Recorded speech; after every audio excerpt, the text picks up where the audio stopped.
Hey, we've been looking at Psalms 23, and um, I don't know about you, but I am tired of waking up in the morning and you grab your phone, and the first thing the phone shows is all these news announcements, and you wake up to more people with the virus, more potentially that have died from the virus, all those type of things, and um, it's kind of why we've been doing these devotions, is just a reminder to set our mornings right, to set our mornings on a better light. We've been looking at Psalms 23. The Lord, Yahweh, the Lord is He's ours, personal shepherd. I shall not want. And he makes me lie down in green pastures, and he leads me beside still waters. And yesterday we talked about he restores my soul. He renews us, restores us, redeems us. He leads us along the paths of righteousness for his name's sake.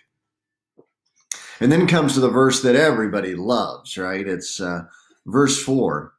Even though I walk through the valley of the shadow of death, I will fear no evil. For you are with me.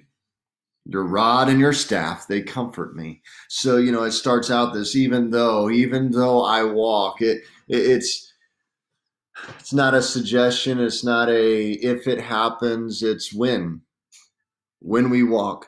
I've heard preachers trying to be comedians and say, hey, one and one die. We're all going to face death at some time. And even though I walk, even when you do, you will walk. You will have a time in your life where things seem dark and desolate.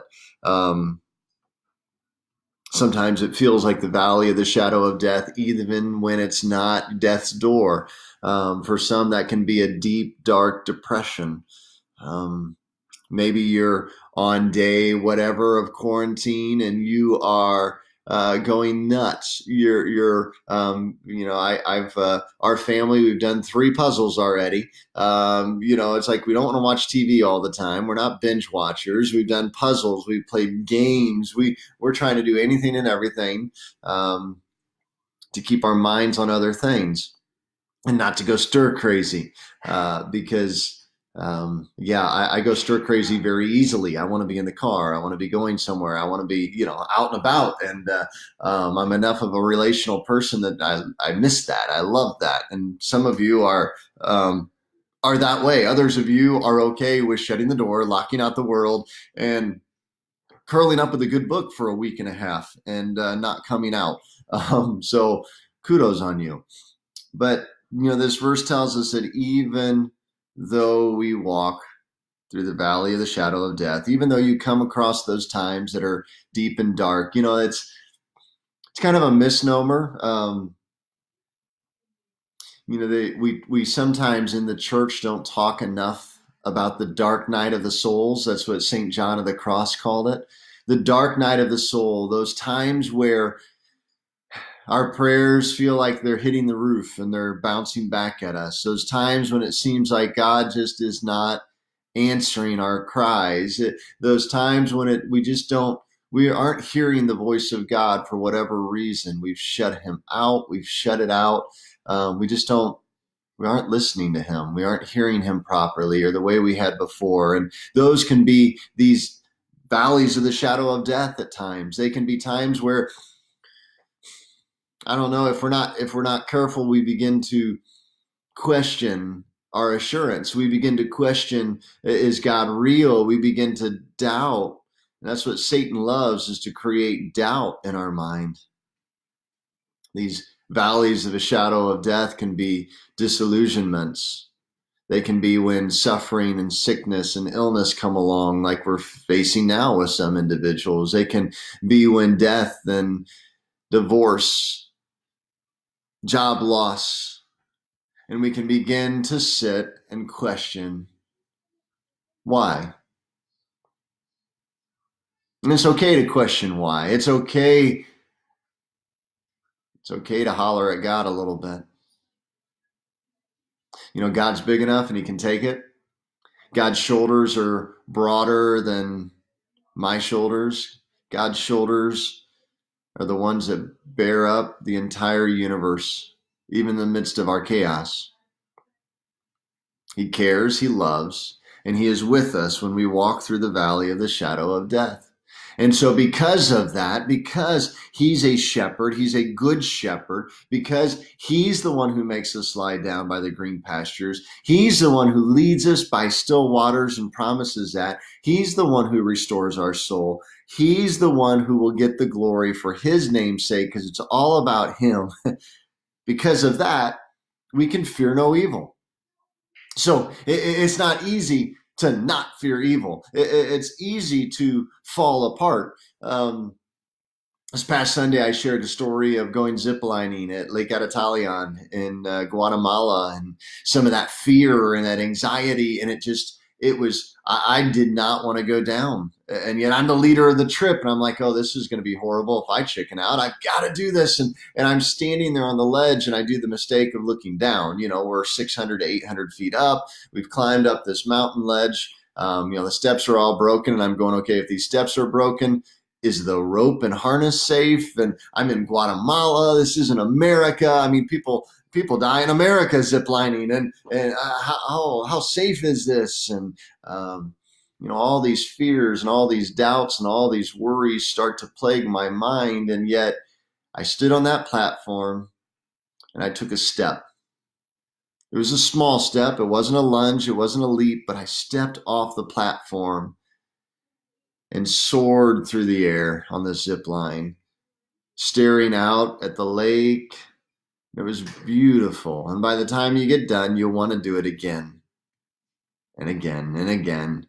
But it takes that step. And I was sharing on Sunday that I feel that sometimes God leads us to these points, these dark nights of the soul, where we can learn from him. And we begin to learn to trust him in a brand new way, that even when we walk through these valleys, the valleys of the shadow of death, it doesn't say death, it says the shadow of. It feels like the shadow that weighs over us, that covers over us. We can't see the light of day because of the shadow, but it's a shadow. It's not a darkness. It's just a shadow. It's a temporary, fleeting shadow. And we can trust him and fear no evil. Trust in him. There's the old hymn, trust and obey, because there's no other way to be happy in Jesus but to trust and obey. It's not a mindless following after. It can be an educated, intellectual, yet resolved belief and faith in God. Because he's walking with us, we'll fear no evil. We fear no evil because he is with us. So I don't know what you need to hear that about today, but God's with you. He's not left you. Even if you do not acknowledge him as your Lord and Savior, he's still with you. He loves you. He is seeking you. He is recklessly abandoned, coming after you with his prevenient grace to draw you in to everlasting salvation. He loves you. Maybe you're one of them who, at least here in the state of Ohio, as of yesterday, a lot of businesses, as of Monday, actually, Monday midnight, Tuesday was the first day without a job for many. Businesses shut down, stay-at-home order. And some are worried. Some are watching the news, hoping that the government bails them out, gives them a check. But my hope is not in that. My hope is in the Lord. Because even when we go through these shadows and these times, fearing isolation, fearing depression, anxiety, fearing job loss, fearing how we'll pay the bills, fearing whatever it might be, fearing that if you have to stay in the house for 2 weeks with your kid or your spouse, one of them is going to end up dead, right? Whatever it is that you're fearing, we can know that God is with us. Maybe that's your cry today. I will fear no evil. Sometimes we have to repeat that. Sometimes we have to remind ourselves of that.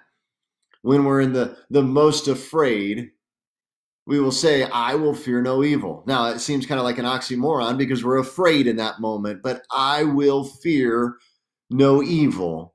Why? Because you are with me, God.